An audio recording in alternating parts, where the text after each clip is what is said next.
My name is Arun Gupta, and today we'll talk about Docker and Kubernetes. I work for Red Hat. I have worked for about I worked for Sun, and I joined Sun Microsystems back in '99. Worked with Sun for about 10 years, then got bought over. Not me, but Sun got bought over by Oracle, and I came as part of Sun to Oracle. Worked with Oracle for 4 years. I was driving the Java EE outreach efforts over there. And then now, for about a year and a half, I work for Red Hat. I drive all the developer engagement activities around JBoss middleware. Developer outreach, conferencing, paper submission, talking to customers, partners, building demos, content creation. Content creation is really where I love getting engaged. Multiple ways to reach me, sort of Arun Gupta is a common thing, blog, Twitter, Red Hat. So let's get started. What is Docker really? How many of you are familiar with Docker? How many of you want to give this presentation then? Right, I'm in the good room then. Well, Docker, first of all, is an open source project and a company. It was like by a company called as .cloud. The name got converted to Docker about a year and a half, 2 years ago. So literally, you go to github.com/docker/docker. That's where you find all the entire source code for Docker, fully open source in that sense. Very classic open source model, commercial support, etc., etc. But what is it used for? It is used for creating software containers for software applications. Containers is a very loaded term. It could be a container at a Linux level, could be a container at a JVM level, could be at an application server level, could be any level. And we'll get better idea of what a container for a software application means. But that's what they do basically. And just like Java gives you Vora, write one, run anywhere, to me, Docker gives me PODA, like package once, deploy anywhere. And that's sort of my terminology for Docker. Because effectively, the kind of containers that they give us, I can package my application once, and if you have the Docker virtual machine running on whatever operating system it is, your application will run very seamlessly over there. It has a lot of benefits in terms of replicating your development environment, production environment, test environment. I'm seeing more and more heavy usage of Docker, for building your deployment pipelines because of all the good benefits that it provides. So what are the benefits of Docker? Well, first of all, faster deployment, because the way Docker is built is, well, first of all, basic concept. Docker has 3 concepts. I think I'm switching my slides, but it's good to understand that concept. First is a Docker image, which is sort of the text representation of how the Docker container is going to look like. Container is a runtime representation of that image, on how that image is going to look like at runtime. Once you fire that image is a text file, container is a runtime representation. And then there is a repository angle of Docker, which is like, how do you distribute those images? How do you share those images? So build, run, and share. Those are sort of the 3 key concepts over here. Now, the way Docker images are built, they use something called as an augmented file system. So you have a root kernel. On the root kernel, it's a read-only system. If you want to write something on it, you basically write another layer on top of it. Then you write another layer on top of it. Then you want to do something, you want to deploy an application, you write on it. You want to deploy MySQL database on it, you write another layer on your file system. And eventually, all those layers are kind of compressed into one. That's what is augmented file system, standard Linux terminology. And that gives you a perception of everything is all together. And because you are not overwriting the whole thing, because the quick amount of time it takes to spin up a Docker container, it gives you really fast deployments. We'll see a lot of that today. Docker container, the concept is based fully on Linux terminology, on Linux containers basically, which gives you full isolation. So that means, if you are running a Docker container, if something goes rogue in one of the containers, that means it's not going to impact your other container. You can specify how much memory it needs to have, how much CPU it needs to have. There are actually command line switches when you fire up your Docker container, and it allows you to specify that. And so you can keep the changes isolated. So instead of JVM level, you can isolate at a container level, so a little bit abstract. Another classic problem, hey, you write some software, you throw it over the wall to the ops guys. Ops says, I'm facing a problem here. So that works on my machine, your problem. Docker helps you solve that. Because with Docker, you exactly give, hey, this is the Docker image I'm running. Because in the Docker image, guess what you're doing? You are specifying your exact operating system. You're specifying your exact JDK. You're specifying your exact app server. You're specifying your exact Nexus pointers. You're specifying your exact Maven coordinates. Is pulling up all those things together. And computers are dumb, but they're very good at repetitive tasks. And they don't have any emotions and feelings. You tell your ops guy to do the same task, and vice versa, ops to dev, dev to ops. I'm not picking on anybody. But if you tell somebody that, do this thing 3 times, it's like, whoa, am I dumb? Like, why should I do it 3 times? Computers, they are very good at that. You give them a Docker file. Hey, you know what? Run this image again, run this image again. It keeps coming back with the exact same result, unless you have changed something. So portability is very good in that sense. Another cool thing that Docker gives you is the ability to start snapshotting your environment. Because you have a Docker file, is checked into a workspace, or a Docker container running. You can save the state of the container. At any given point of time, you take a snapshot, it saves the container file or an image file, and then you can tag it, and then you can recreate that same state all over again. So you can actually start snapshotting. It gives you that security sandbox. The fact that it runs based upon Linux containers, it has that security sandbox built into there. I remember back in the days, this is like probably good 8-10 years ago, back in the Sun Prime days, we used to have an enterprise 25,000 server, in the Menlo Park campus of Sun, and we would invite students. Hey, you know what? You're all given a Solaris zone, which is where Linux containers technology is. Say what? Here is a zone. Deploy an application and break into another zone. Try it. We tried that with several students. Never happened. So I'm talking about really, well-tested technology. Not just students, professional hackers have tried to do that. I talked a little bit about how you can easily limit the resource and usage of a Docker container. When you fire up a Docker container, you can literally specify command line switches. I want only this much CPU usage. Now, if it goes beyond that, shut it down, or you can define the behavior, or don't go above and beyond this memory. So it really allows you to share the resources.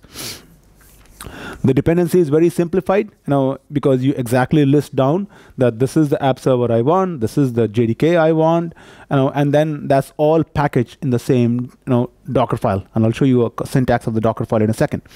Sharing becomes much easier because it's a text file. So you say, hey, here's a text file, or there's a Docker hub, which is a distribution angle of Docker. So that's where the images are stored. You can say, pull the image and run the image. So exactly everybody refers to the same image. Docker Hub is a public registry, but there are other private registries available as well as part of the Docker effort. So take a look, in terms of the underlying technology. This is a snapshot from the project itself. As you can see, pretty much 90% of the code base is written in the programming language of Go. Google is the primary contributor over there, and we'll get back to that in a second. But it uses several Linux features. For example, namespaces. Linux has this concept of namespace where it provides isolation. You live in your namespace. You can't interfere in anybody else's namespace, just like Java packages. It has control groups. That's the concept that is actually leveraged in Docker to share and limit hardware resources. Union file system. I kind of talked about it briefly. How you have a root layer, and then on top of that, you can create other layers. And then it gives you a unified file system to provide you a unified view of your Docker container. And last but not the least, libcontainer. It defines how your container is going to look like at the runtime. That's the runtime format for it. By the way, feel free to keep it interactive. If you don't ask me questions, I'm going to ask you questions back. So it uses all these Linux features. Does that mean it is only supported in Linux? Not true. Well, that's where boot to Docker comes in. So I'm a Mac guy for about good 7-8 years now. So you have boot to Docker that you can download, and there's a simplified version of this, which I'll talk about when we start talking about recipes. But effectively, it downloads a tiny core Linux VM, which is where Docker is installed. Okay, we'll get that in a second. But one of the fundamental things that you want to understand are how Docker and virtual machines are different. This is very, very fundamental, actually. So if you look at a virtual machine, you have a server. So let's say This is Mac. On my host OS, well, this is a MacBook on a host OS X. Then on this, I will run a hypervisor, which is like, say, type 2 hypervisor could be VirtualBox. And then on VirtualBox, I could have multiple virtual images, Windows, Ubuntu, RHEL, whatever it is, multiple Fedora, multiple virtual images. So each of these would be guest OS. Each guest OS, big chunk, typically a couple of 3, maybe 4 gigabytes, then its own binary library, and then top of that, you have applications. You go to set up some sophisticated networking in order for these guest OSs to work with each other and collaborate and stuff like that. A lot of issues with that. It takes a lot of memory, a lot of disk space. Even though disk space is cheap, but at one point I was almost having like 12 or 13 virtual machines on this, and that's like almost 150 gigabyte on my desktop itself. That becomes expensive. Docker, on the other hand, server, same thing, MacBook. Host OS is OS X, same OS X. Instead of installing a full-blown VM, I have a Docker engine here. Just like JVM, you install JVM on any platform, you have a Docker engine here. And that Docker engine in this case, so on a Mac, for example, is boot to Docker, which is still a tiny core Linux VM, which provides all the fundamental functionality I talked about earlier, which is namespaces, libcontainer, control groups, all that stuff. That's part of it. And the app and the binaries and the libraries are the only thing that are required, which is basically my Docker container. My Docker container is running on terms of the Docker engine. So just like for JVM, it understands bytecode, your Docker engine understands what a Docker container needs to look like, and it talks, the Docker engine then talks to the underlying operating system and communicates with it accordingly. So as we talked earlier, there are 3 key components of Docker. First is build, which is how you build the Docker image, which is basically a text file, and I'll show you syntax for that text file. Then you run the Docker image. So image is a build representation, then there's a run representation of it, which is the container, and then there's a ship concept, which is a Docker hub, which is a public SaaS, or there is a Docker private registry, again, available on Docker/registry, or there are other commercial parties like JFrog, which provides support for private Docker registries. So let's talk about build a little bit. Well, the Docker image itself is defined in a Docker file called as Docker file. The name of the file is Docker file. My canonical Docker image is literally these 2 lines. From Fedora :latest, I'm saying pull the latest Fedora image, and then I say run the command echo hello world. So what's going to happen is there's a Docker hub, where public images, companies push their images just like anything else. They push their public images. When I say Fedora latest, by default, it looks at the Docker hub. It says, oh, you know what? Let me pull the latest Fedora image, because Fedora could have multiple versions, 20, 21, 19, 18, older versions also. And latest is a default tag. So you say, pull the latest Fedora image. In that Fedora image, whatever it is, it's about a 400 megabyte image. So it could be a big one, for example. And again, it's not just, go back to the augmented file system we talked about. It's not just one big bloated image. When you say from Fedora latest, it's built as multiple layers. So when you run this image, you will see all those layers being downloaded one by one. You'll literally see the output right there. And then you say command echo hello world. And so all it's saying is, in that Fedora image, you just fire say hello world. As simple as that. Okay. Which user do you run this? Defaults. You can specify user, all sorts of syntaxes are possible. But you can create user, you can use default user, run as a root, all that stuff. That's all possible. Now, once you put this in a text file called as Docker file, you can say Docker build dot, and it's going to build this image. And then it's going to keep that image on your local host here. I'll explain the architecture and what are the key components of the architecture. But you either say Docker build, or if somebody has already built and pushed this image on Docker Hub, then you can say Docker pull. So then it will just download that image on your local machine or local Docker host. So that's sort of the concept of, simple concept of how do you create a Docker image. Then images are shared using registry. Okay. Docker Hub, as I said, is a public SaaS. It's literally hub.docker.com.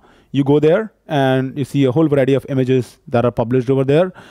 Anybody is free to publish their own image, but you have to publish under your own namespace. So for example, if you go here and you look for Arun Gupta, I got a few images that I've published for the past few months. Private registries can be set up inside firewall. Earlier, there was no concept of private registry in Docker, but now there is a Docker registry sub-project by which you can easily set up a Docker private registry as well. And as I said, there are commercial offerings such as JFrog that are available. So what do? Well, you have built your Docker image, it's on your Docker host. Now you want to push it and share it with the rest of the world. So you just say Docker push image ID, because once you create the image, it gives you an image ID, and then you push the image, all right? Or you pull the image from the public SaaS. So push and pull are sort of the standard commands over there. Run the container, which is sort of the all the sandboxed, isolated, snapshotted version of the image. Container is built from that image. It's a full runtime representation. It's a self-contained execution environment. What that means is everything that you need to run that image or run that container. Image is the build time, container is the runtime. So everything that you need to run the container is defined as part of the image itself. And so what you do is, once you Docker pull the image, it gives you an image ID, and you say Docker run image ID, and that's it. Or for convenience, you can also say Docker run blah, whatever that image name is. So say Arun Gupta / Java E7HOL, that's an image. It'll recognize, this image, you're trying to run that container, but that image does not exist in the local Docker host. So let me pull it for you and then run it. So just a convenience command. Bunch of Docker commands, as you can see, they're heavily inspired by Unix. So PS shows you the list of running containers. Stop will stop a running container. Remove a container, remove an image. All these are very standard Docker commands. So before I show you something working here, let's understand what the flow is. There are three key components for Docker architecture. Well, there's a Docker Hub, which is sort of where all your images are stored publicly. There is a Docker host where the Docker daemon is running. And then there is a Docker client. Now, in a typical distributed architecture, this, of course, is running outside your firewall. Docker host could be on a separate machine because that's where all your images could be stored. And Docker client could be multiple guys sitting around, multiple desktops or laptops around that Docker host. For convenience, I run if I do boot to Docker, then I have my Docker host and client running on the same machine. That's sort of a typical development environment, which is all right. If I want to run an image, I say Docker run. I give it the image ID or the image name. It says, Docker host, do you have the image with you? You don't have the image. Go talk to Docker Hub then.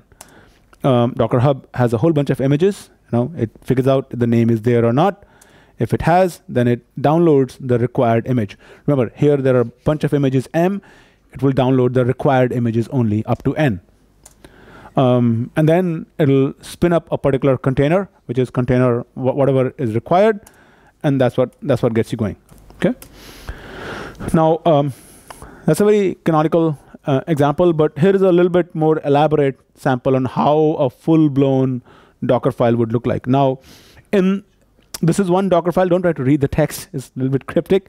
But essentially, in this Docker file, I am literally by running this image, I am setting up CentOS, I am installing JDK, I'm installing Wildfly, and I'm firing up Wildfly. Okay, so if I walk you through this, here I say, hey, from CentOS. So the Docker files allows you to create a hierarchy where you say, I'm gonna create base image, then a very base fundamental image that can be repurposed by different people. So CentOS, it's just hardcore operating system, nothing else in that.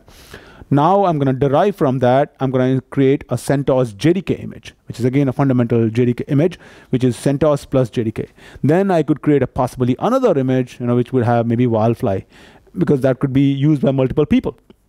So in this case, all I'm doing is using from CentOS, I'm saying update all. I'm just running simple yum update all. I'm installing the packages that are required by Wildfly.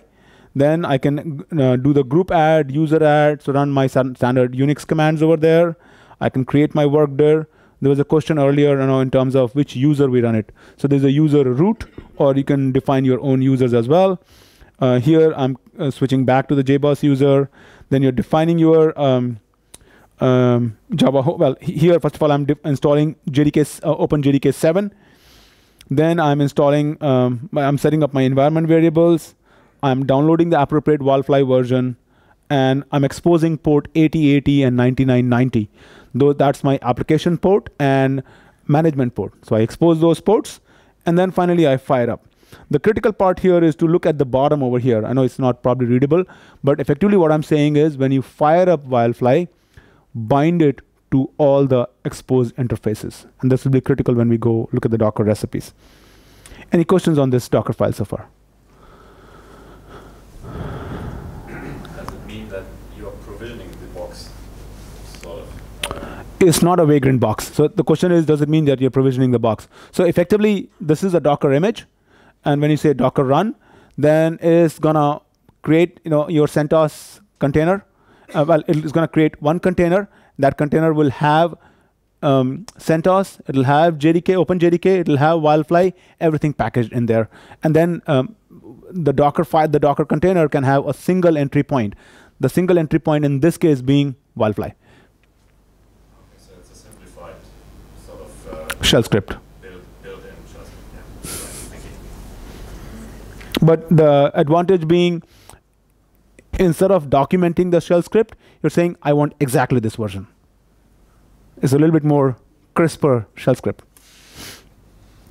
All right, so let's look at our recipe 1.1. Now, you are on a brand new machine. You've never played with Docker on that machine. You want to get started with it. So that's where Docker machine comes in handy. Now, this Docker machine was introduced, I think, November in DockerCon Europe. November of 2014. So Docker machine, it really allows you to get started with 0 to Docker, particularly on Mac and Windows boxes. On Linux boxes, of course, Fedora and all is natively supported, so no big deal over there. But if you were to run it, otherwise you'll have to download boot to Docker, set up SSH keys, certificates, blah, blah, blah. It becomes confusing, it becomes a headache. How do I generate SSH key? You Google, and then you forget it, and then you do something else. So here, you just say, what? Docker machine, just one simple command, and it downloads all the required elements for you. All throughout the slides have been shared already. All throughout the slides, you will see these URLs.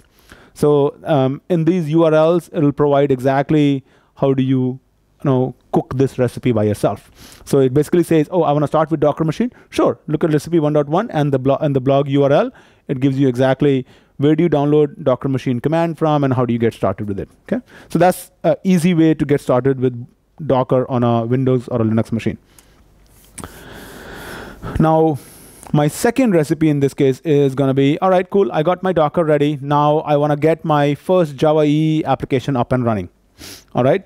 So there is, well, in case of Java EE, I like to use Wildfly as an application server. You're certainly not restricted to it. But in addition to Wildfly, I don't want to just run Wildfly. Just if I run Wildfly, that's no big deal. But I want to actually deploy my application in there. So, all right, this is a Java EE 7 application, simple application. There's a pre-built WAR file deployed over there. Now, one of the features of Java EE 7 was a default JDBC resource. What that means is a Java EE 7 application server is required to have a database at runtime. And in your persistence.xml, which is your Java EE 7 persistence XML, if you do not specify a JTA resource, it'll just default to the default JDBC resource. And then the application server is responsible for figuring out where that JDBC resource is going to bind to. Now, in case of Wildfly, it binds to H2 in-memory database. So my very first recipe says, oh, you know what, just download this application, which is Java EE 7 application, drop it into the deployments directory of Wildfly, and I have my application server and I have my database in memory, and that's my image, and that's going to be my container.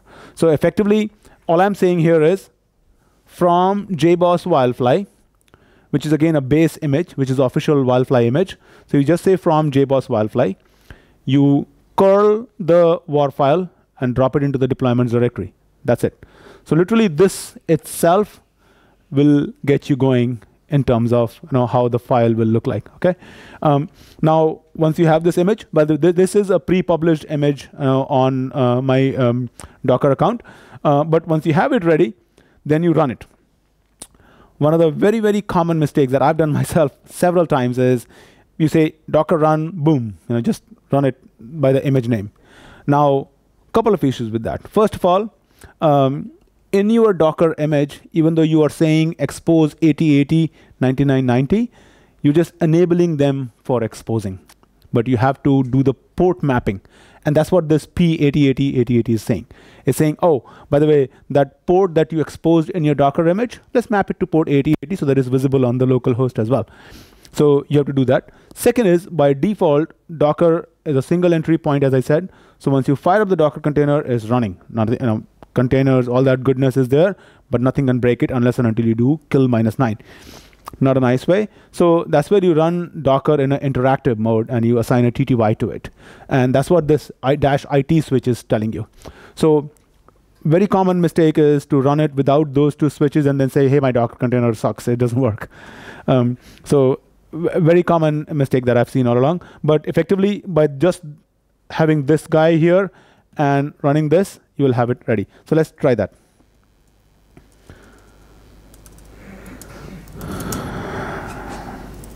Okay, so all I'm going to say is Docker run. I'm going to say assign. Oh, hold on, let me blow up the font here. So all I'm going to say is Docker run. I'm going to say, well, let's do this first of all. Docker images. It's not able to find it. Okay, so let's.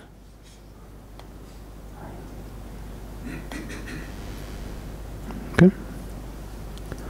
So what we're going to do is, if we say Docker machine, and what I need to Docker machine. That's the reason I blog, because I tend to forget things.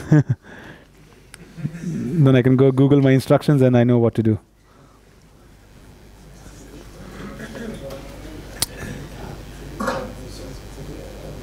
All right, here we go. So I just need to set up my environment so that it's pointing to the right Docker machine. Okay, so here you go. Oh, not fun. Didn't like it. Docker machine. Okay, let's do it this way.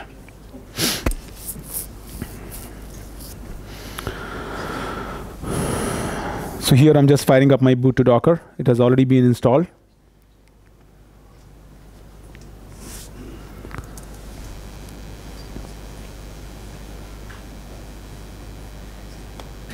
So if I show you here, this is my simple Docker machine. It says create. Now Docker machine works with multiple providers. VirtualBox is just one of them. It works with multiple VM providers.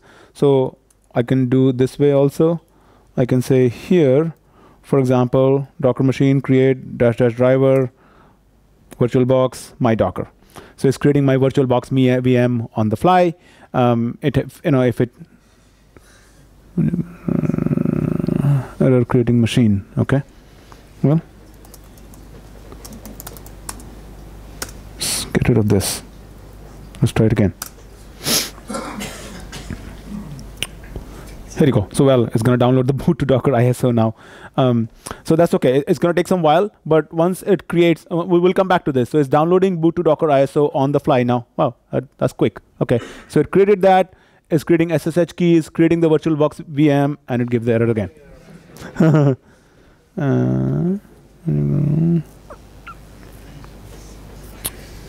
Okay, let's see if my well, here you go. So let's look at boot to Docker here. See how is it behaving. Okay, so here I'm on my boot to Docker. So now here, if I say Docker images, so this is good. Okay, cool. So I'm going to clear it. All I'm going to say is Docker images. It says none of the images are available here. Okay, so all I'm going to say is Docker run. I'm going to assign it, run it in an interactive mode, assign it TTY, and I'm going to do the port forwarding. And I'm going to say Arun Gupta Java E7-HOL. Okay.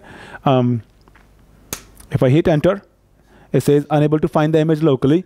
Now it's going to download all the images and it's saying all the dependent layers. So as I said, it's an augmented file system. One by one, the images are downloaded.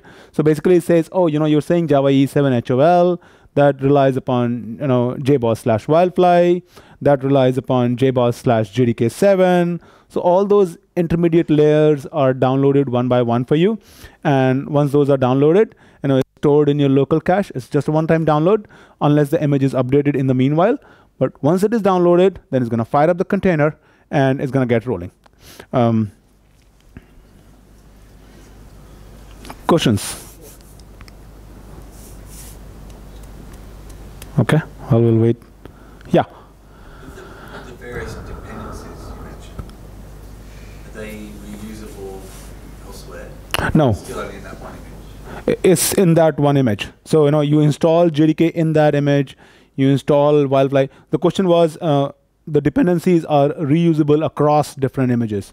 No, they are not. They are confined to that one particular image. So you run multiple versions of that. Yeah. It's sort of a, typically when I talk about Docker, I say, Docker containers do one thing, but they do that one thing really well. Instead of, trying to do 50 other things and faltering at all of them. So well, let it download the image, but the idea is you get the point that, this is how you run the server. So you have -IT-P port forwarding, and you say Java E7 HOL, and it's downloading all the intermediate layers. So let's come back to this in a second. But in the meanwhile, we can look at our next recipe as well. So the first recipe was where I said, all right, fire up my Java E7 app, I'm good. But how many times, if my app server goes down, my database goes down as well? So that's not a nice recipe. I'm going to lose all my data. Nothing is persistent over there. So then you say, oh, I'm going to have two separate processes or two separate containers, so to say. One for application server, one for database server. Okay. And the way that works is that is done using Docker container linking. Okay. So let me explain that in a second. So here, first of all, I'm running a Docker container. I'm naming it MySQLDB. I'm passing some environment variables like MySQL user, password, database, root password. And then I'm saying run it in a detached mode. That means, don't just hang on to it. Just run it in the background and run it as the image being MySQL container here. So that's the image name over here. So that's one container that's running. The second container that I'm running is I'm just naming it my Wildfly. And well, let's come back to this in a second, but I'm doing port forwarding and I'm running a special image, which is again in my domain, Wildfly MySQL Java E7. And here I'm saying link MySQL DB. Now remember here, I said this container name is MySQL DB. I'm saying link this container to DB, which is a reference in this container now. So what happens over there, the naming scheme of Docker container is a little bit ugly, but what it gives you is it generates those environment variables in the container that is linked from the container linked to. So in this container, basically, I'll have environment variables like DB port 3306 TCP address. It's ugly, ugly because, it's first of all putting the port number in the environment variable itself. So you need to know exactly what port it is and what's the point of getting the environment variable. I might just as well hard code it.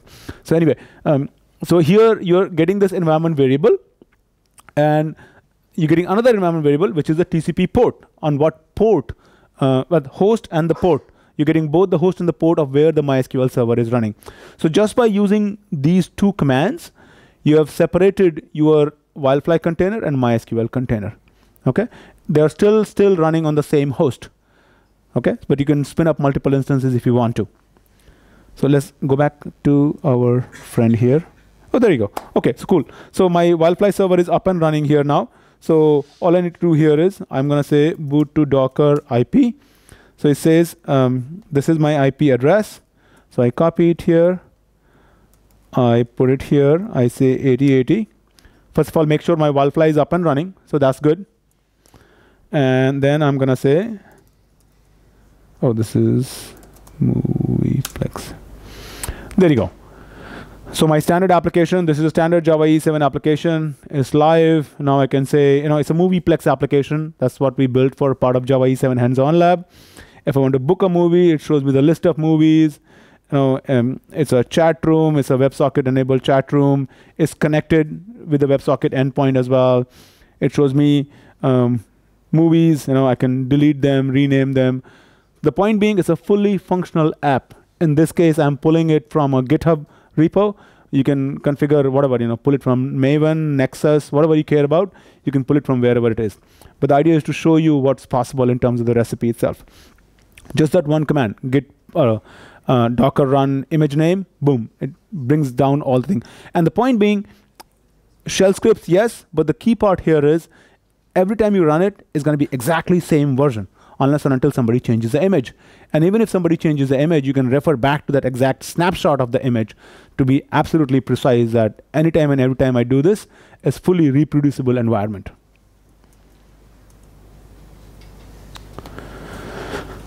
So now in this case, well, I've run my Wildfly container, I run my my MySQL container, I've run my Wildfly container, linkage is happening, and the way linkage is happening is using the JDBC resource.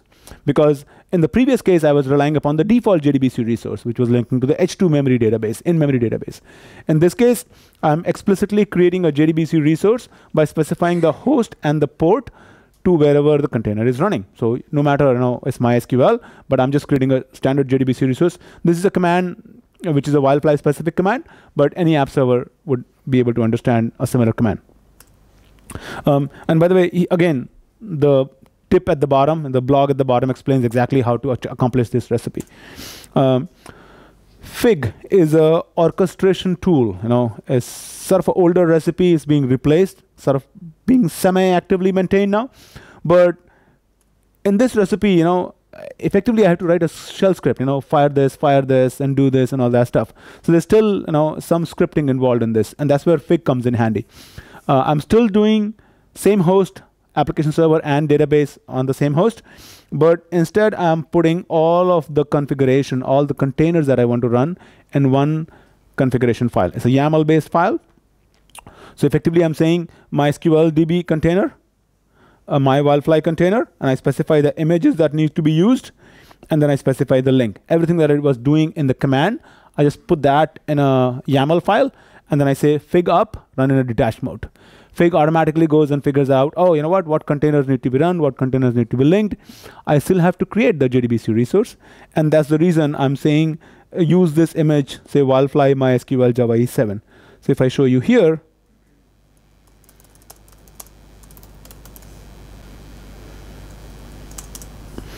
so this is my Docker Hub account. And in here, actually, well, in here, for example, you can see all the images that I've published so far. But the fun part is where I have the images, the Docker files actually being published. So this is my Docker images. If you go back in the slide here, we are referring to Arun Gupta Wildfly MySQL Java E7. Okay, that's the one that we were looking at it, which is right here. And if I look at the Docker file here, I am saying add customization in here and run a file from the customization directory. So if I go back, let me increase the font size. And then I go back here, then I look at customization here, then I look at execute.sh. In here, I can do whatever I want to do. So effectively, I'm saying, oh, by the way, run it in a standalone mode, start the Wildfly server, bind to all the interfaces.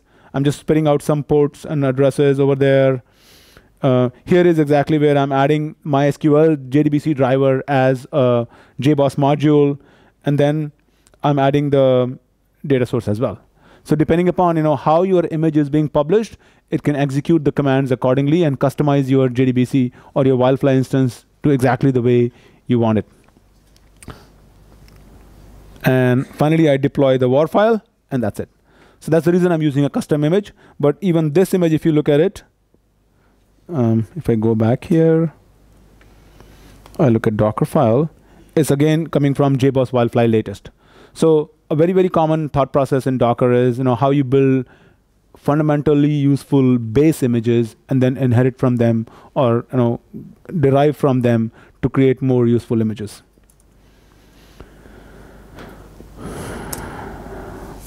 Now, Fig was started about year ago or so.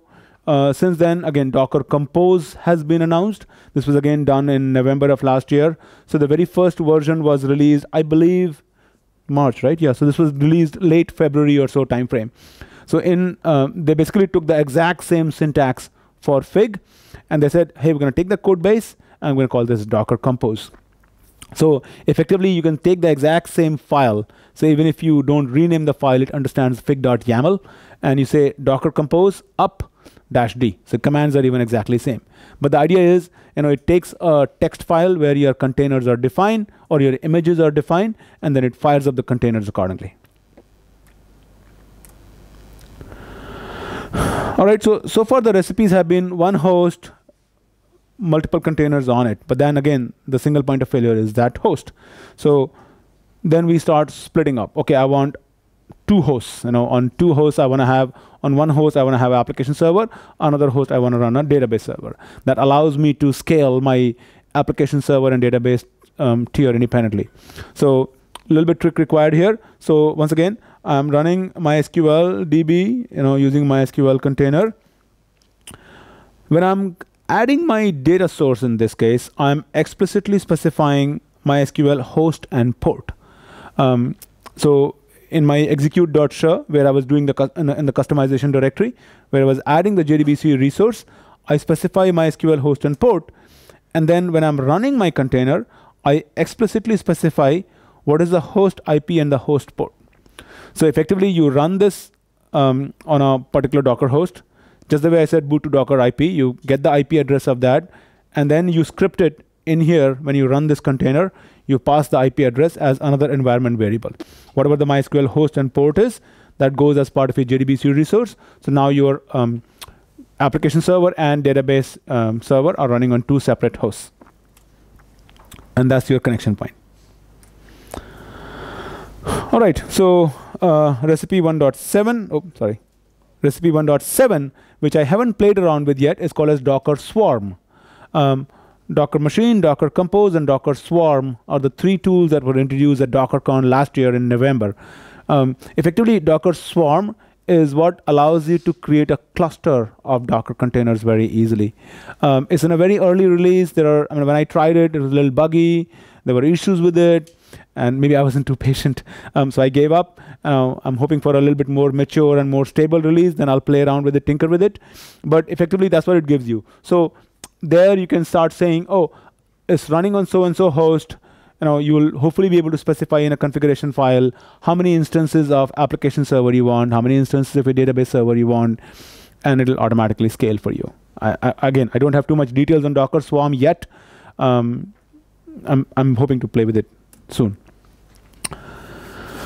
Now, all I talked about the recipe so far was in terms of deployment. What about tooling?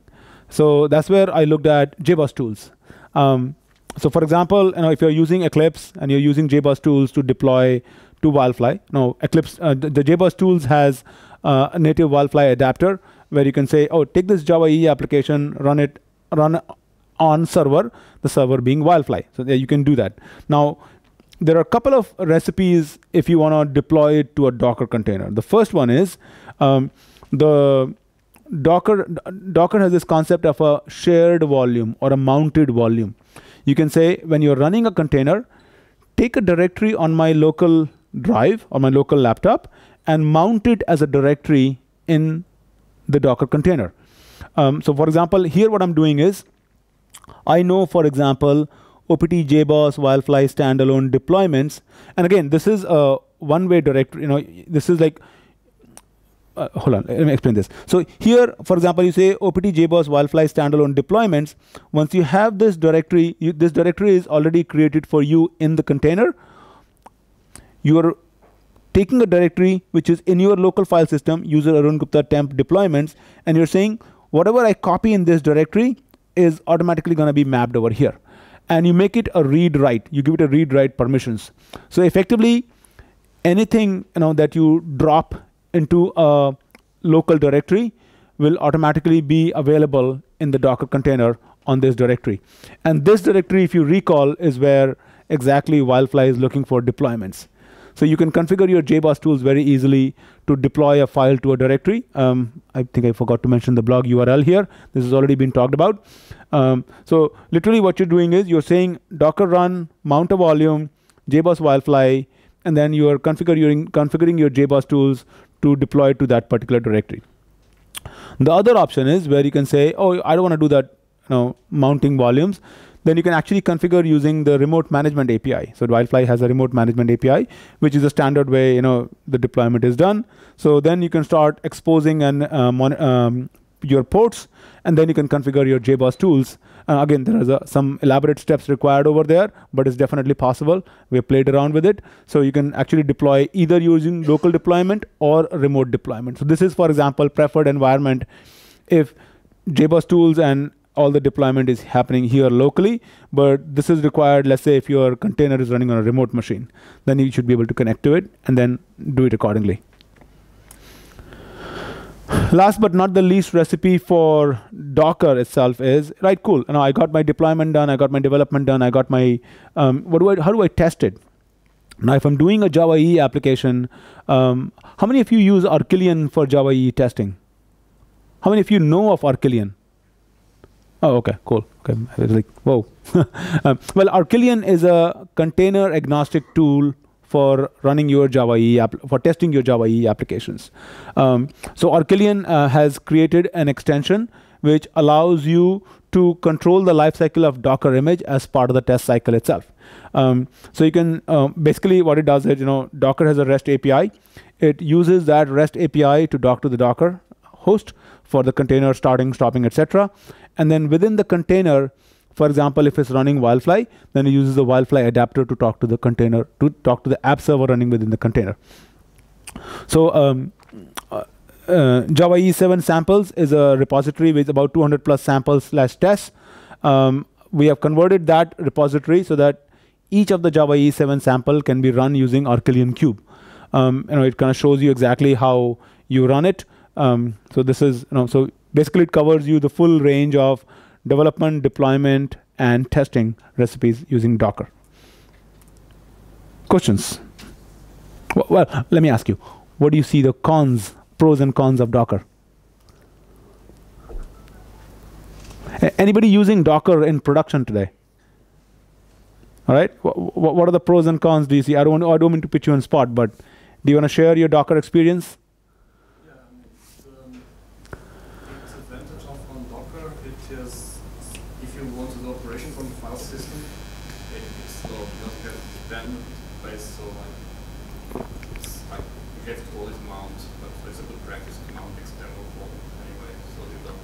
Mount external volumes is a good practice. Yeah.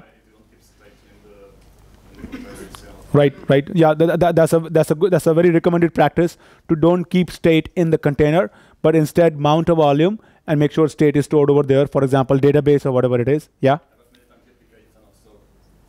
Prepared for that, so you have to mount a lot of volumes and then keeping all the state of these volumes that are mounted. Right. I think that if you want just replicate in another machine the same container, the same image, then you have to somehow replicate the external volumes. Right. You have to replicate the entire volume if you have to replicate the image for some reason. Agreed.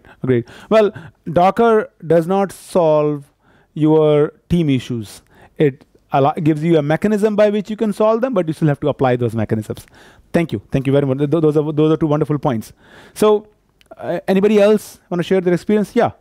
How do you write property files or something like that in the container if your app requires them, like a database configuration file or something similar? Well, you write it to that mounted volume. Any state needs to be stored outside the container because container is a read-only. As the properties as parameters to the command line. Sure. So create a property file inside. Right. Yeah, you should probably have as an entry point flash script which takes some environment variables and then writes the property files to the appropriate place and then fires them. Right, because that's the point I was saying. So containers are immutable. That's the important part. Anything you want to write, you mount a volume and then you write it to that, whether it's a database, to a different container, or whatever it is. Right. So the question is, what if you have to do a database migration as part of your application deployment? Now, with Java EE, I've seen people using either Flybase or Flyway or Liquibase for database migrations.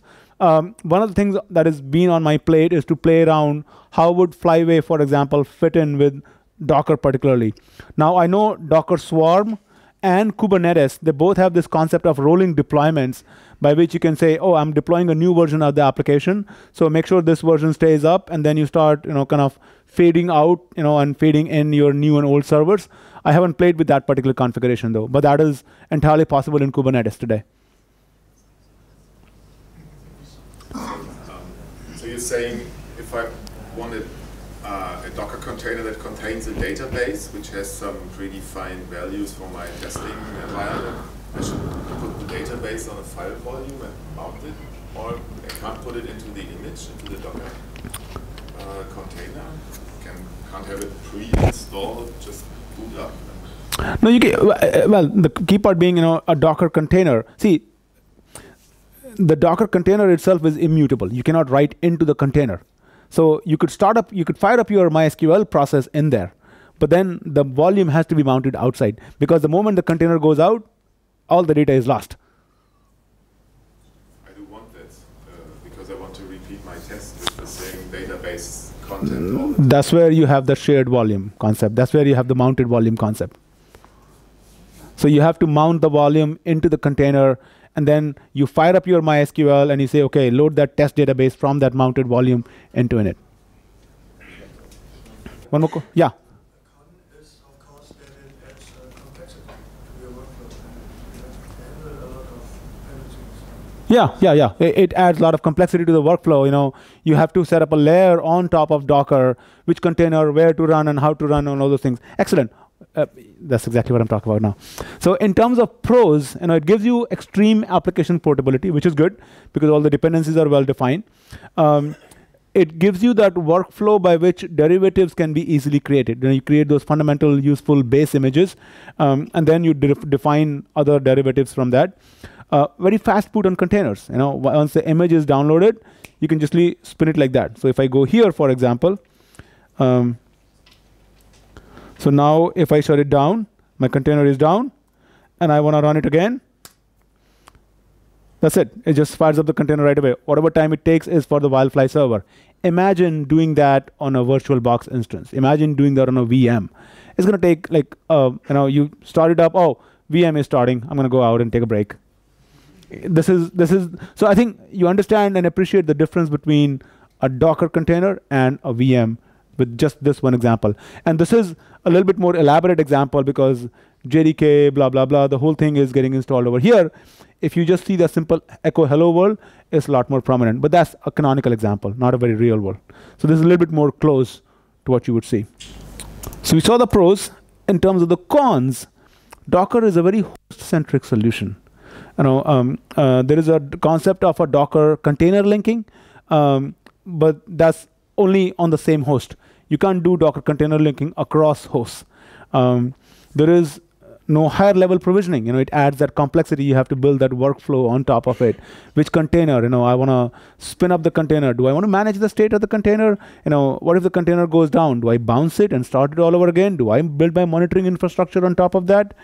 There is no usage, tracking, reporting, because Docker is good, but if I have to build a lot of infrastructure on top of that, Docker is as good as any other containers that I'm already running. Well, if you're building an application, typically you will have a lot of components as part of that application. You will have some kind of application server, some kind of database, some kind of NoSQL, your Apache, whole sorts of things. Does that mean everything has to be a container? These are good 20 containers right here itself. It's going to be a mess managing that infrastructure. Well, that's where Kubernetes comes in.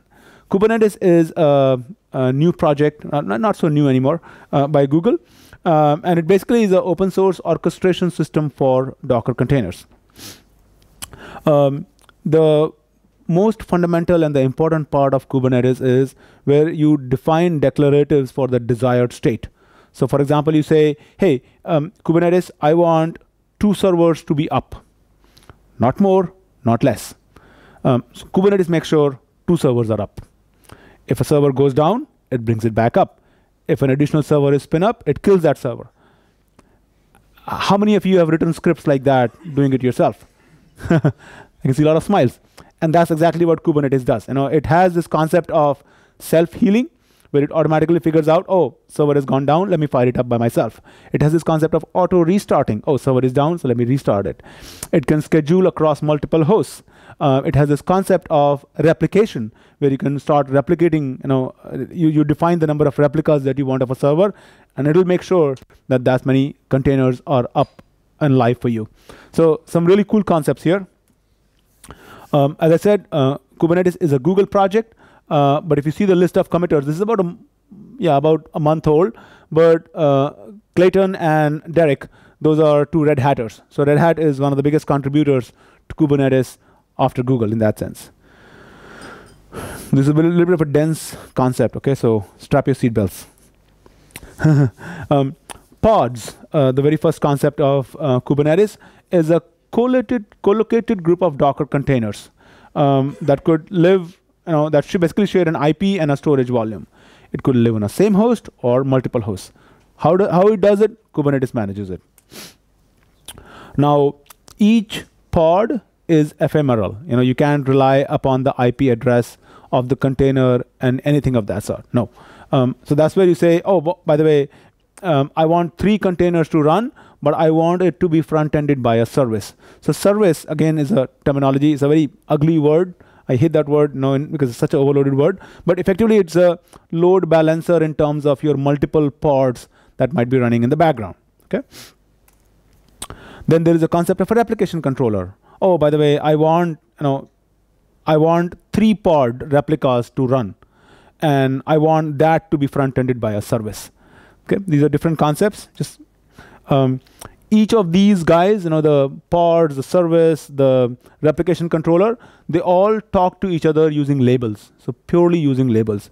So etcd, for example, is an implementation of a distributed registry, which is a distributed watchable registry where you can add labels, remove labels, and what the pods are, what the services are, etc. And that's how Kubernetes operates. That's sort of the spine of, so to say, for Kubernetes. Now, kubectl is a script which is basically controls the Kubernetes cluster manager. It can say, hey, give me the pods or the minions. Now, in Kubernetes world, when you set up a Kubernetes cluster, there are lots of minions running. Each minion is, they keep going back and forth on the terminology. Minion or a node. On a node, you could have a pod running. And within the pod, you have a container running.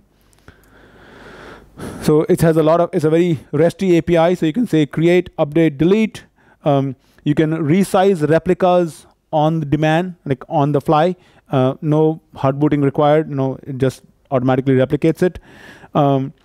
So the easiest way to start, and that's how I run Kubernetes cluster on my machine. You check out the workspace. Not the easiest way. You got to set up a lot of things like Go and all that crap. But once you have, for a first timer, it was a daunting task.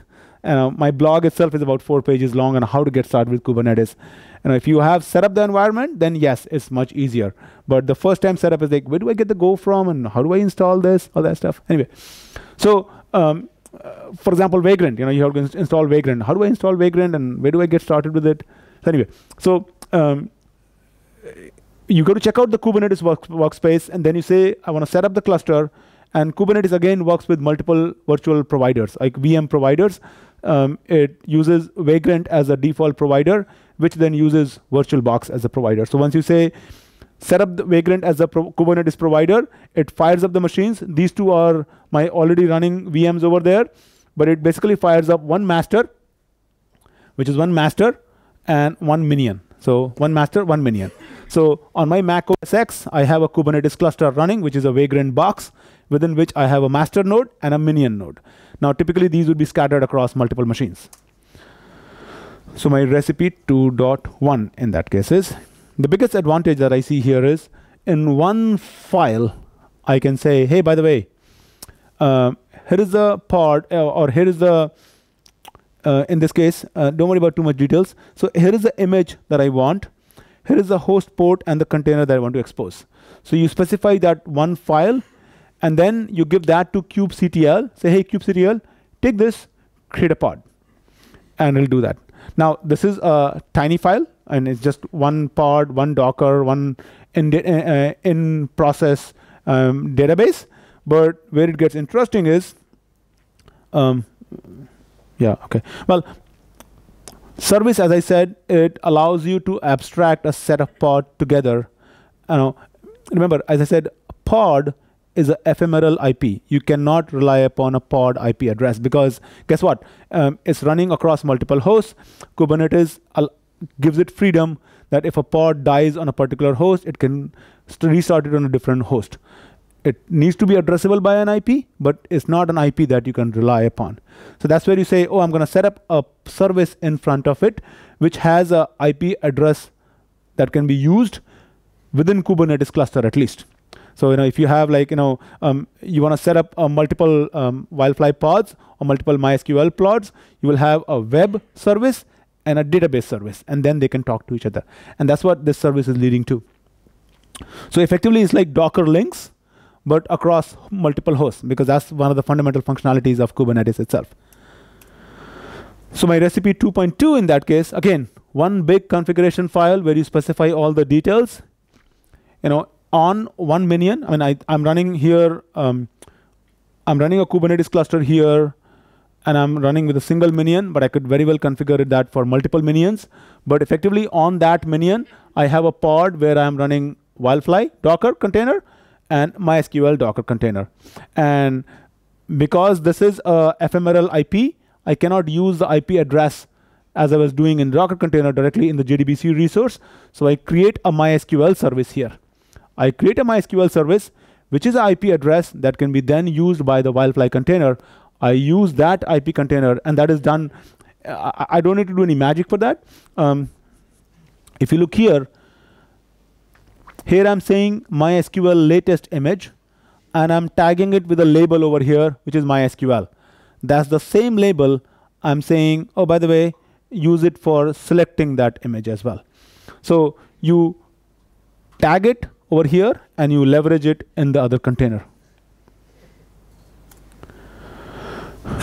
Recipe 2.3, that was run again on a single host. When you're firing up your Kubernetes cluster, just by setting a single variable like num_minions, you can say, oh, by the way, run it like 3 minions. 3 minions will effectively simulate your 3 nodes. Now, in my case, since I have a single laptop, they will be running on the same laptop, but that can be easily configured to run on multiple hosts. So that allows you to kind of scale your database server and application tier independent of each other. Another new concept in Kubernetes is where you can say, I don't want a single instance of MySQL. I want a replicated instance of MySQL or replicated instance of Wildfly. So what you do is you create pod templates, which are basically like cookie cutters. But effectively you say, oh, take this cookie cutter, cut a cookie. Create a pod with that. It creates a pod based upon what the parameters of that template are, and it lets go. Then, if you change dynamically, for example, we were looking at the -- replica size.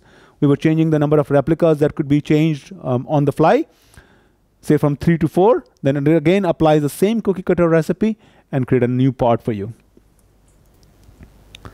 I'm going to skip through some of the details here. But effectively, if you look here, in this recipe, I'm creating a replication controller. I'm saying the number of replicas are 2. I'm saying the pod template, and I'm giving the image name here. Okay, and I'm saying Arun Gupta /javae7-hol. So I just use that image over here, so Kubernetes in this case will make sure there are 2 replicated instances of this particular container that are always running. And once again, if I repeat the concept, if the container goes down, it automatically restarts it. The pod IP is ephemeral. That means it could start on a different host altogether. So what you need to do is front end it with a service, because service is the one that is the IP address that is accessible, that could be made accessible outside. So if you were to look a little bit more detail here in that case, I have one minion. On that minion, I got 2 pods running. That is published as a Wildfly service, which is going to act as my load balancer for these 2 pods. But again, this IP address is not addressable outside the Kubernetes cluster. In this case, this is a MySQL container running, front-ended by a MySQL service, which is used by my JDBC resource in these 2 containers. So effectively, your entry point is this. All you need to do this is expose this address somehow publicly. And we'll look at that in a second. So if we look at Kubernetes, I know it's a very dense concept. It took me a while to get it going. But the biggest advantage of Kubernetes is it allows you to really orchestrate your Docker containers together as a single unit. In that one file, you can specify, the file can go really big, but in that one file, you can specify what Docker containers need to run, what their dependencies, etc. are. It can be done across multiple hosts, unlike Docker, which was on a single host. And because of a Kubernetes self-healing functionality, rescheduling functionality across multiple hosts, it gives you that availability, scalability, reliability, all the ilities we talk about as part of the Docker containers. However, some of the fundamental features, again, which we were talking earlier, for example, are missing from Kubernetes. As a developer, do I really need to care about how to create that Kubernetes configuration file? Ultimately, I would just want to do build, develop, deploy, test, release cycle. Now I'm using Eclipse, I'm using NetBeans, IntelliJ, whatever IDE I'm using. I want to do that build, deploy, manage, promote cycle. How do I promote my existing source code and take it to Kubernetes? How do I do my DevOps? How do I exchange those images and make sure I'm in full rhythm? There are certain functionality. Kubernetes is by Google. There are certain functionality that are only available on Google Compute Engine, for example. So some of the cons over here. So my typical image, now if you think about my application, we talked about the application operating environment. My typical image would look like, I might have 2 active MQ instances for my messaging brokers, maybe 2 MySQL database instances, maybe 2 JBoss instances, and then front-ended via Apache. And then they all have their own service instance. So effectively, this is sort of how my entire application should look like. And effectively, that's what we are looking at in OpenShift v3, which is going to be released later this year.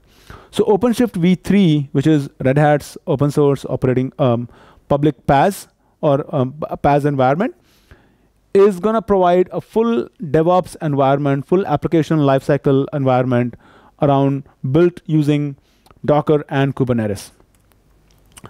So just to kind of explain the quick stack for OpenShift, we are using RHEL 7.1, an atomic host, which provides you all the functionality.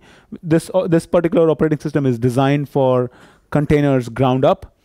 Then we use container technology. Of course, Docker is a container. In terms of orchestration, we use Kubernetes over there. Then we have lots of containerized services. These are like middleware products in terms of Red Hat. Now we have OpenShift Marketplace, where you can publish your own apps as well. And on top of that, OpenShift is the one that is really providing the user experience. And in all of these, this of course we drive significantly, and we are very heavy contributors and committers in both of these projects as well. So let's skip this part. So recipe 3.1 in terms of OpenShift in that case is how I can start OpenShift itself as a Docker container. So it's sort of a, how many of you seen the movie Inception? Yeah, it feels like that, isn't it? So I got a Mac, then I got a Docker engine running, then I got a Docker container running, then I got an OpenShift container running within as a Docker container. So it's a container in a container. I don't know which phase I am in. Anyway, so to me, the easiest way was to run it. There's a Docker image available for OpenShift. So I can just fire it up, and it says, just run it. And in a privileged mode, I mount a couple of volumes, and I start the OpenShift container here, right here. So Open3. In OpenShift, we have this OSC utility called as OpenShift Client, which is pretty much a replica of kubectl, but it provides some other functionality as well. So the recipe 3.2 in that case would be how I can set up, my replication. Well, this is a replication controller. In this case, a single MySQL instance, okay, that's exposed that is being front-ended by a database service. Now, I could dynamically change this replication controller, the number of replicas it offers. For now, it is 1, but it could be dynamically changed to 2, 3, 4. It doesn't matter because it's front-ended by a DB service. So if it changes, it will accordingly split the load. For now, the algorithm is pretty darn simple. I think it's round robin. One second. The algorithm is pretty simple, it's round robin, but there are mechanisms, there are discussions that are happening by which this algorithm can change. So there is one service front-ending multiple MySQL pods, hopefully running across multiple hosts. That is then referred by your front-end service where you could have multiple Wildfly instances running. So, but the MySQL database has some kind of a state on the file system. So if I just spin up multiple replicas of this, and I don't really see how it's split the load, because if a new pouch comes up, it has not the data of the maybe master or so.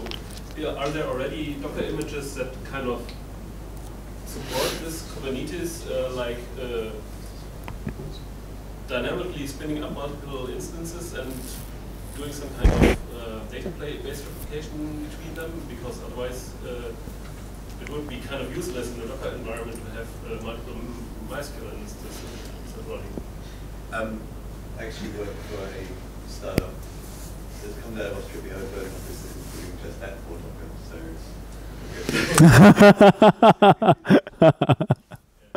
So So we got a problem and a solution. But that's a valid question though, because if a new Docker container has to come up in terms of MySQL, it needs to load the data, it needs to be synchronized with everything else. That's a waste of it. And that's where the concept, I think, the replication controller concept is useful. Because when you say, when you dynamically change the number of replicas, you say from 3 to 4, that fourth container is not put behind the service until it's fully functional. And the other part being here, this algorithm on how it delegates it to the underlying replicated controllers is pretty round robin. It's pretty dumb right now. So there are talks about how this could be a little bit more smart, where you can do sort of a geo-sharding, for example, in terms of the database. What would you do if you have a database like React where you have different nodes and you don't need a load balancer in front of you normally? You just talk, they would discover each other and talk together. How would you deploy it? There is a guestbook application on the Kubernetes sample that actually uses Redis. I haven't played with React myself or Cassandra myself, but I would say take a look at the Redis database sample. It's a very simple, trivial guestbook application. Hopefully that'll give you an idea. I'm not familiar with the Redis architecture or React architecture. Okay. So the cool thing is, let's say you have a project that is it's a Maven project which is already building your Java E7 application.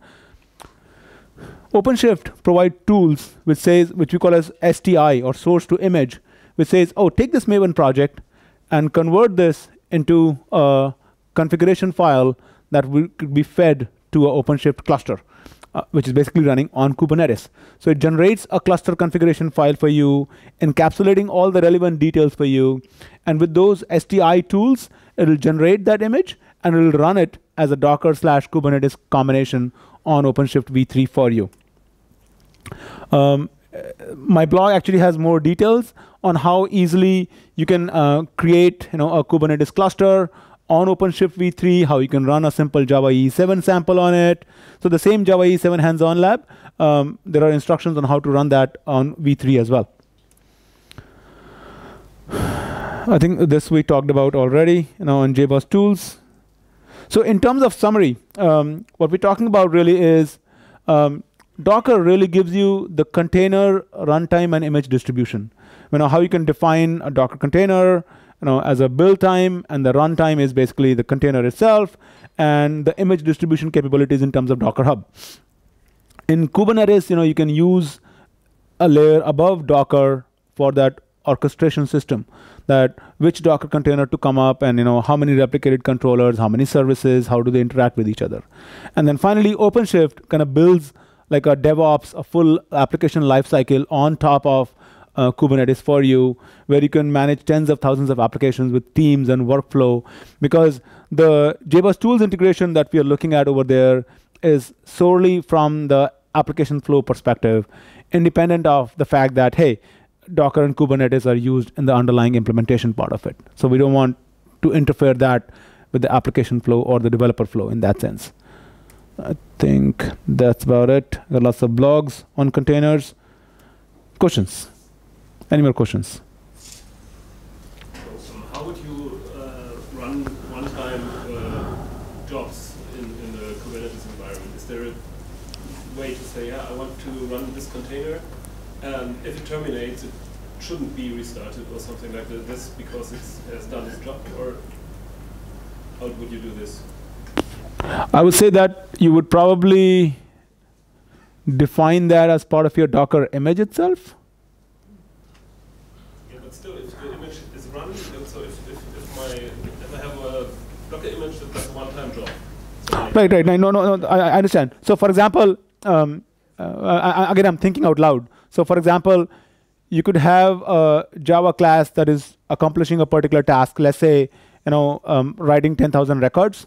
So in your Docker container, you have one entry point. You could just say java-jar, that jar file, and it runs that. And once it does it, it exits out the container. yeah. But then Kubernetes will try to restart it. So the question was not how to do this, but the question was in Kubernetes. Yeah, it'll try to restart it. How I just can use the orchestration to do a one-time job. Yeah. I think there are attributes over here by which you can control some of that. I haven't played enough with those attributes. I think you had a point there as well. Yeah. The point was that in Docker there is an option to reboot the container after it terminates. But if you give that option, how does that conflict or work with Kubernetes is not known yet.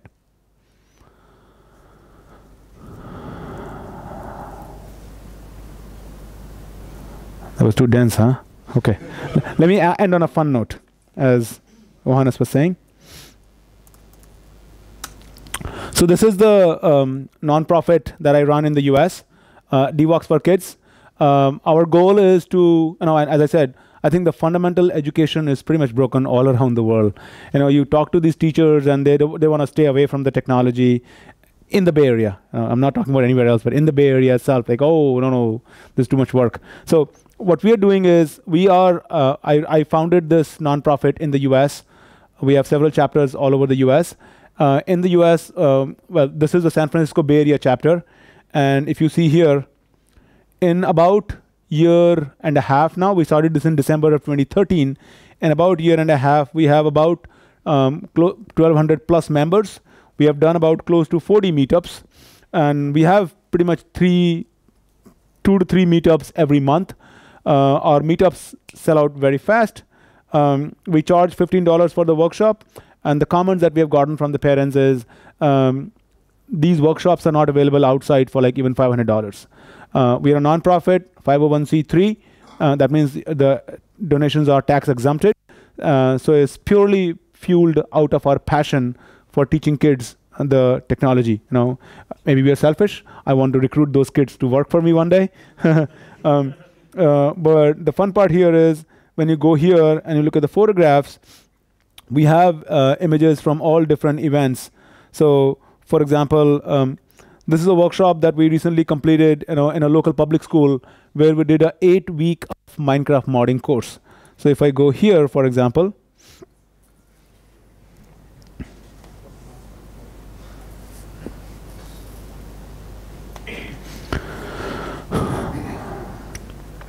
so this is a full 8-week of course curriculum that we gave actually at a local public school on how these kids had no prior programming experience, but how by week 7 or 8, they were able to read the Java code.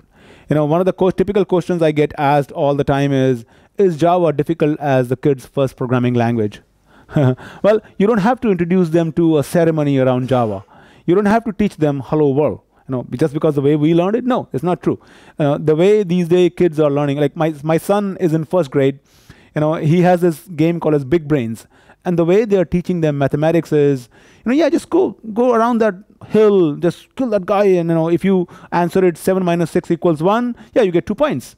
You have to get 20 points. So it's the full gamification of the education industry is how things are progressing. So my point being, don't start them with the hello world and say, make fun of public static void main string args. You don't have to do that. The way literally we started is, hey, you like Minecraft? Let's build a Minecraft mod. And for that Minecraft mod, you download JDK. Yeah, JDK is just like a Blender. You put ingredients in there, it gives you a jar file, and you run it. Then you need Eclipse. You need to write the code. You don't want to use Notepad. Let's use Eclipse. And then you need Forge. They all get Forge. So you download these 3 tools, and in the very first class, you build their very first mod in 45 minutes with no prior programming experience. You get them, and then they're hooked. And then next class onwards. So literally in the seventh week, the kids were able to read the source code. And Minecraft modding is just one of the workshops that we do. But if you look here, for example, we have done Python workshops. We are doing another Minecraft workshop. This is a Kickstarter project running in San Francisco. But if you look at our past workshops, we are doing paper circuit.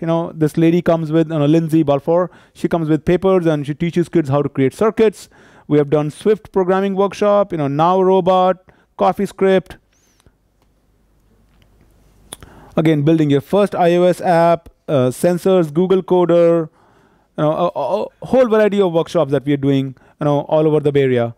And now we are getting requests from libraries, schools, companies, all over the places. Our workshop, the fun part is all the workshop material is available for anybody.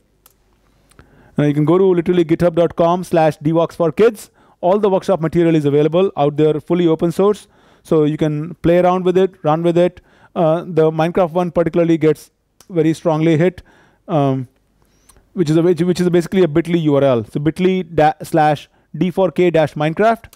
You go there, and it provides you all the content over there on how you can use it to deliver a workshop at your local school. Just sit with your own kid, nephew, niece, whoever it is, and be the cool dad or be the cool mom. Yeah, I literally started. My son came to me about 2.5 years ago. He said, "Dad, my jar is broken." I said, "What do you mean? How do you know what a jar is? You really know what a jar is?" And that completely changed our discussions, on a dinner table. To the extent that my wife started hating us more. Like, what? You guys talking about Java switches now on dinner table, and on breakfast you're talking about which part of the code is missing? Stop it! So we really had to set a protocol on what times we'll talk about the code and what times we'll not talk about the code. But to me, as a Java guy for like past 15 years, I've thoroughly enjoyed the moments when my son came and asked me, "Dad, what is a static variable?" I said, "Yeah, man, let's talk about it." So very enjoyable. All right, thank you so much.